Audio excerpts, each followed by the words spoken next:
Disclaimer: This channel does not promote any violent, harmful, or illegal activity. All contents provided by the channel are meant for education. Junior চিকিৎসকরা তাদের কর্মবিরতি তুলে নিল এবং তারা বলছে আন্দোলন জারি থাকবে।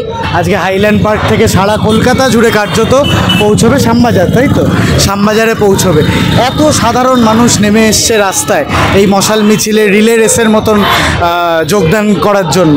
আন্দোলন থেমে গেলে কি সেটা ঘটতো? আন্দোলন থামানোর চেষ্টা করা হচ্ছে, সেটা আমার মনে হয় না কোনো সাধারণ মানুষ যারা এরকমভাবে এই খারাপ সময়, এই খারাপ প্রশাসন, এই খারাপ সরকার যারা চায় না, তারা এই আন্দোলনে থাকবে এবং কোনোভাবেই যার যে ধর্মে বিশ্বাসী তারা পুজো করবে, সব করবে, কিন্তু হই হই করে উৎসব পালন করার মতন সময় এখনো আসেনি। দেখা গেল বায়ো টয়লেট পরিষ্কার করার নাম করে নিয়ে যাওয়ার চেষ্টা এবং ফ্যান নিয়ে যাওয়ার চেষ্টা, যারা যেখানে শুয়েছিল সেটা পর্যন্ত নিয়ে যাওয়ার চেষ্টা। এটা কি আন্দোলন বন্ধ করে দেওয়ার?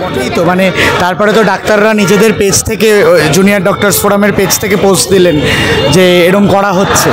এর থেকে নোংরা মতো আর কিছু হয় না। মানে তারা জানে যে এই আন্দোলনের রূপ, এই আন্দোলনের তীর নিশানা একদম ডিরেক্ট 14 তলার দিকে চলে গেছে।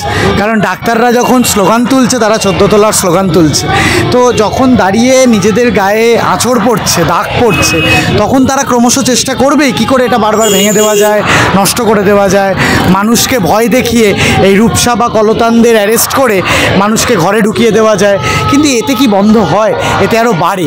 কলতান আবার রাস্তায় নেমে পড়েছে, আবার আন্দোলনে থাকবে।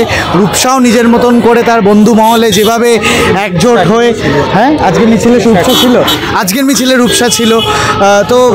তো এই এত বড় মিছিল শুরু করলো রূপসা, কী লাভ হলো? এই সরকার তাকে অ্যারেস্ট করলো, তাকে বার করে আনার পর সে আজকে মিছিলে শুরু করলো।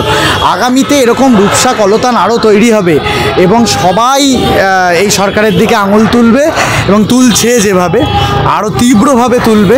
কতজনকে আটকাবেন? দাশগুপ্তকে একেবারে সন্দেহের জেরে গ্রেফতার করা হয়েছে, সেটা কলকাতা হাইকোর্টও একেবারে বলেছেন যে সন্দেহের বশে কাউকে এরকমভাবে গ্রেফতার করা যায় না। এবং কুণাল ঘোষ, এই দেবাংশুর নামটা উঠে আসছে, কি বল?